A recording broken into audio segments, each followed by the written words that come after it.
Hello guys! For today's video ay gagawa kami ng challenge. At ang challenge na ito ay ang trending na Poison Challenge.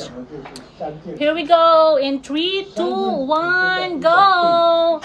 Talikod ka doon, ako pipili. Talikod ha? Oh my God.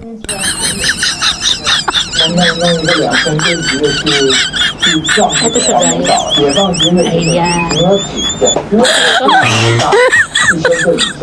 Oh my God. Tatandaan mo yung bato mo ha, kung saan mo nilagay.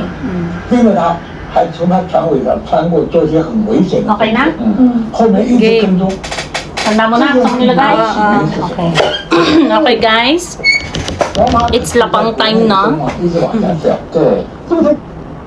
Well, they're planting Yun yung bato mo? Hindi. strawberry on every inch Ako of naman. the desert. That's a huge project. Ah, hindi. Combating desertification here is no easy task. Those beads of straw were laid down by hand, bit by bit. Over time, they turned the sandy land into fertile. 他是一位人文地理学家，在 YouTube 平台上名叫 Little Chinese Everywhere。在中国广袤的土地上，各个省份都有着独特的魅力，吸引着人们去探索。这次，博主的旅程就来到了一个在世界上鲜为人知的地方。即便有少数人知道这里，也多半是被外媒那些不实的抹黑报道所误导，说什么经济落后、少数民族被压迫。但事实并非如此。这次到内蒙古的旅程，让他们真切见识到了中国在发展、环保以及民族保护等诸多方面所展现出的坚定决心和丰硕成果。是宁夏吴中，原本博主一行人计划直接赶往宁夏的省会银川，可在摩托车店，老板热情地推荐了吴中，说这里是宁夏的美食之都。这样的评价，要是不来亲自体验一番，实在是说不过去。于是他们临时改变计划，决定先在吴中停留一晚。 That Wuzhong is the economic capital of Ningxia. That day, we planned to reach Yinchuan, the capital city, but eventually we. 第二天一大早，他们就专门去了当地一家很有名的餐厅，目标明确，就是要尝尝正宗的吴中早茶。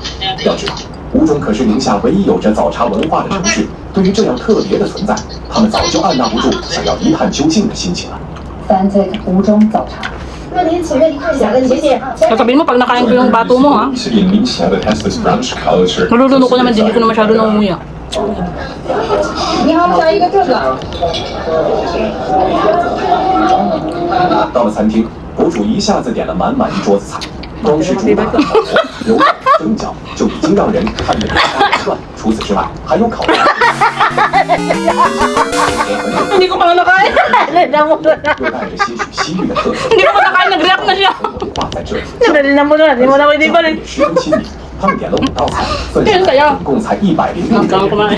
在这最让博主印象深刻的是， Ikaw, ubusin kasi ako na mo. Kainin mo, kumain ka, hindi mo pa nakakain yung akain. Dali na. Dahil panalo kayo, kakainin lahat. Kung sino man nanalo, yun ang kakain lahat. Meat pies, beef, roast cow. Dali, hindi mo pa nakakain sa akin. The most was a goji berry mango pudding. Yung kamay ko pawis ng to. But 享用完丰盛的早茶， Hindi ko na. 才动身前往银川。 Talo na nga ako eh, kakainin mo na lahat yan. 是一座充满历史 Hanggat hindi mo nakakain. 城市，而宁夏是中国唯一的回族自治区。 In the capital of Ningxia Hui Autonomous Region, and Ningxia Hui Autonomous Region is perhaps China's least known nationality.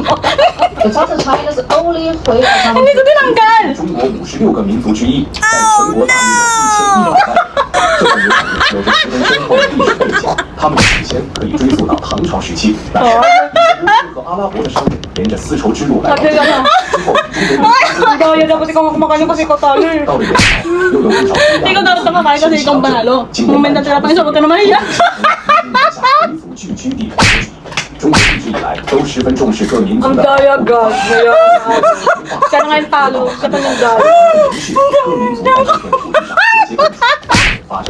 They are believed to be descendants of the so-called immigrants. And Yung kamay ko tulong to, isa talaga yung kalikalik ko pa sa ano.